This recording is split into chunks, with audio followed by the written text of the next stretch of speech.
abalokole abasooka okujja wano e Uganda bayingira no mwaka wa 1903 era bayita Kenya mu the East African Revival Ministries ne bayita Kenya ne bayita Mutukula bwe bati ne bayita Rwanda ne bajja Uganda tukalagana kati musajja kwe kasooka endage abantu abatuulire vuyange era bw'olaba ng'omuntu ali mu kkanzu omuwanga ku kitiibwa. Kaakati leero njagala kukwanukula muganda waffe eyali omukatuliki n'osiramuka eyeeyita Sheeka Bible. Ekyo kyokka kikulaga nti ne by'oyogera tobitegeera ne kye wayingiramu tokikiririzaamu. Bw'ojerega Bayibuli ojerega Yesu naye ate gw'okyayita okyeyita Sheeka Bible, teweeyita Sheeka Hadisi, teweeyita Sheeka Quran, kubanga okimanyi nti Bible y'amaanyi okusinga ebitabo byonna. Otugambye nti Yesu talokolangako muntu yenna. Ekyo simanyi oba baganda baffe abadde awamu bijja luddawa. Kubanga bwe tusoma Bayibuli mu Yokaana essuula ey'okutaano lunyiriri lwa 34 Yesu agamba nti okutegeeza kw'omuntu si kukkiriza naye njogera ebyo mmwe mulokoke. Mu Luka essuula ey'19 olunyiriri olw'10 Yesu agamba nti omwana w'omuntu Yesu yajja okunoonya n'okulokola ekyo ekyabula, ng'ekyaleeta Mukama waffe Yesu si kirala kulokola ekyo ekyabula. Mukama waffe Yesu bwe yali nga tannaba kuzaalibwa ng'ali mu lubuto baayogera ekimuleeta. Bayibuli esomesa Matayo essuula esooka olunyiriri olw'21 Yesu malayika yayogera.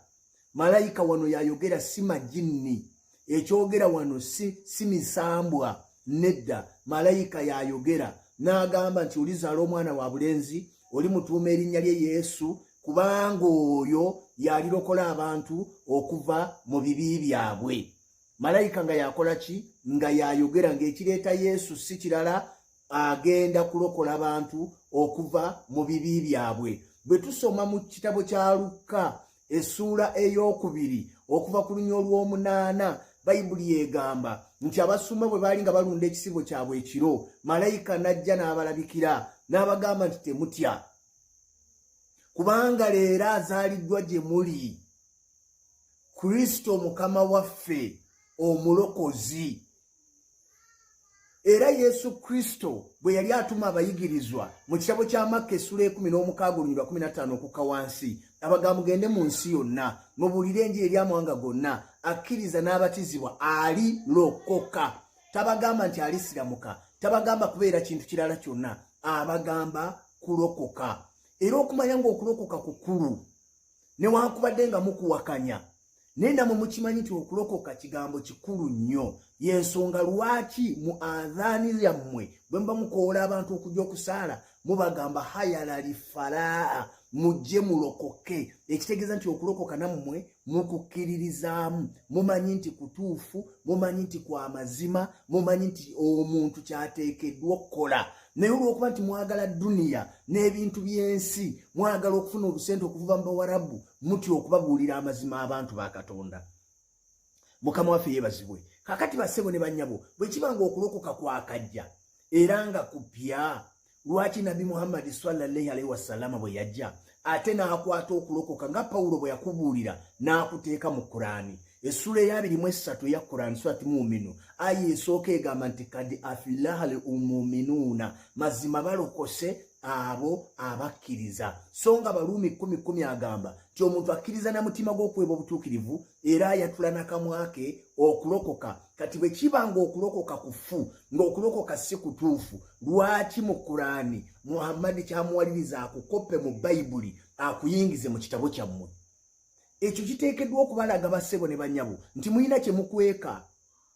Era bwampuliriza mbuuliza buli akuliraanye eyo omubuuze nti bw'onoofa ojja kusigala ng'oli musiraamu oba ojja kulokoka? Agenda kuga nti nze bwe ndituuka mu maaso ga Allah n'amala okumbala nja kulokoka. Kati ekibuuzo, oyinza okusimba kasooli ate n'okungula omuwemba? Oyinza okusimba ebijanjaalo ate n'okungula fene? Oyinza okusimba emiyembe ate n'okungula ensogasoga?